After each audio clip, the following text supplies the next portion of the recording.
A Chair for My Mother by Vera B. Williams. My mother works as a waitress in the Blue Tile Diner. After school, sometimes I go to meet her there. Then her boss, Josephine, gives me a job too. I wash the salts and peppers and fill the ketchups. One time I peeled all the onions for the onion soup. When I finish, Josephine says, "Good work, honey," and pays me. And every time I put half of my money into the jar. It takes a long time to fill a jar this big.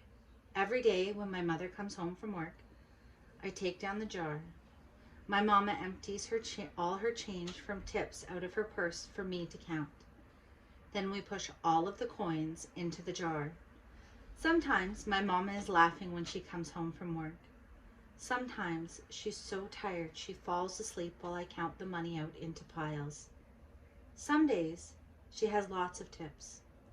Some days she has only a little.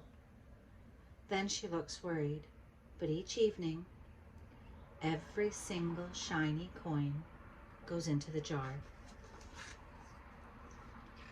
We sit in the kitchen to count the tips. Usually Grandma sits with us too. While we count, she likes to hum. Often she has money in her old leather wallet for us.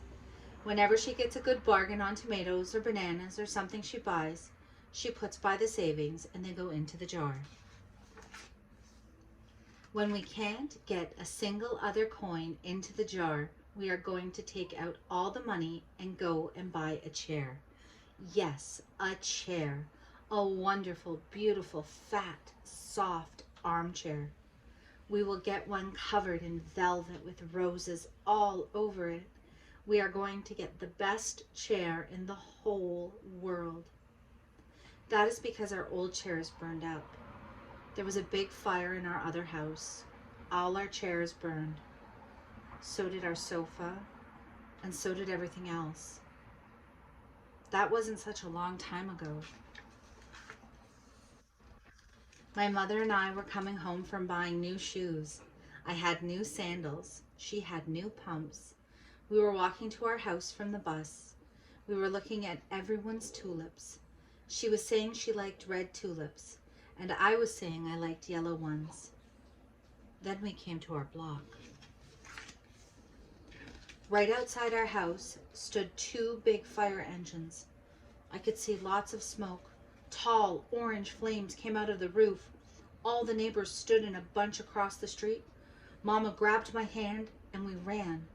My Uncle Sandy saw us and ran to us. Mama yelled, "Where's Mother?" I yelled, "Where's my grandma?" My Aunt Ida waved and shouted, she's here, she's okay, don't worry." Grandma was all right. Our cat was safe too, though it took a while to find her. But everything else in our whole house was spoiled. What was left of the house was turned to charcoal and ashes. We went to stay with my mother's sister, Aunt Ida, and Uncle Sandy. Then we were able to move into the apartment downstairs. We painted the walls yellow. The floors were all shiny, but the rooms were very empty. The first day we moved in, the neighbors brought pizza and cake and ice cream. And they brought a lot of other things too. The family across the street brought a table and 3 kitchen chairs. The very old man next door gave us a bed from when his children were little. My other grandpa brought us his beautiful rug. My mother's other sister, Sally, had made us red and white curtains. Mama's boss, Josephine, brought pots and pans, silverware and dishes. My cousin brought me her own stuffed bear. Everyone clapped when my grandma made a speech. "You are all the kindest people," she said, "and we thank you very much. It's lucky we're young and can start all over." That was last year, but we still have no sofa and no big chairs. When Mama comes home, her feet hurt. "There's no good place for me to take a load off my feet," she says. When Grandma wants to sit back and hum and cut up potatoes, she has to get as comfortable as she can on a hard kitchen chair. So that is how come Mama brought home the biggest jar she could find at the diner, and all the coins started to go into the jar. Now the jar is too heavy for me to lift down. Uncle Sandy gave me a quarter. He had to boost me up so I could put it in.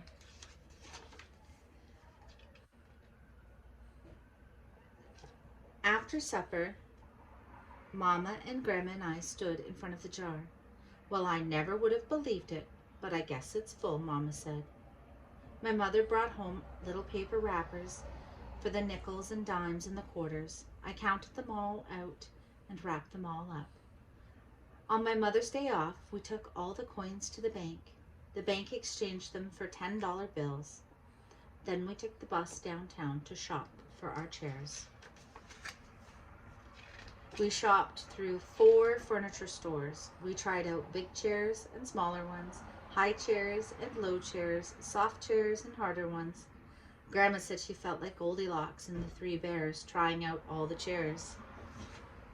Finally, we found the chair we were dreaming of, and the money in the jar was enough to pay for it. We called Aunt Ida and Uncle Sandy. They came right down in their pickup truck to drive the chair home for us. They knew we couldn't wait for it to be delivered. I tried out our chair in the back of the truck. Mama wouldn't let me sit there while we drove, but they let me sit in it while they carried it up to the door. We set the chair right beside the window with the red and white curtains. Grandma and Mama and I sat in it while Aunt Ida took our picture. Now Grandma sits in it and talks with people going by in the daytime. Mama sits down and watches the news on TV when she comes home from her job. After supper, I sit with her and she can reach right up and turn out the light if I fall asleep in her lap.